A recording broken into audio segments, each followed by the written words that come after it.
Bang. Oh, bang. Apa dah tak dengar? Bang.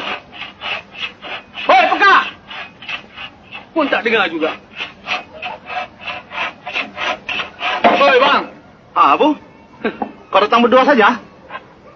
Mana Siti? Siti dah tinggal kami, bang.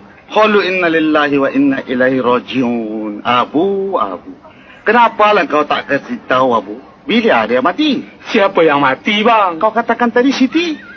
Bukan Siti yang mati. Siti dah tinggal kami 2 beranak. Oh, kau Abu, bunting pun kau tak kasih tahu. Tak tahu beranak. Bila dia beranak? Bukan beranak, bang. Siti dah tinggal kami 2 beranak. Memang susahlah nak bercakap dengan orang tak dengar. Pekak.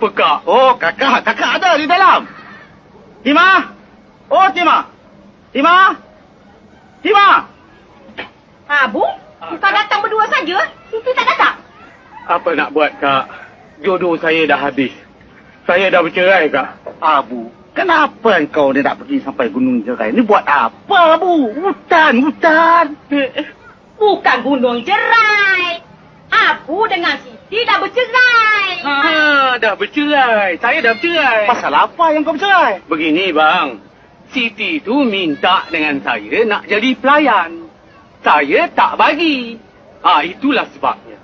Abu, kau bukan tak tahu, Abu. Rumah aku ni jauh daripada tepi laut, Abu.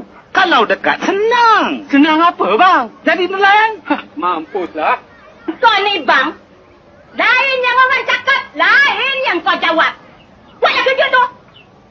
Orang cakap pelayan, dia cakap nelayan. Asal aku cakap, semua tak kena. Semua salah.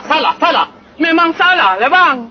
Lain disoal, lain yang abang jawab. Astaghfirullahalazim. Siti tu ikut Mak Nawab. Mengapa pula melarat ke Mak Nawab? Sudahlah, Bu. Jangan dengarlah cakap orang tua tu. Mai sini aku nak cakap.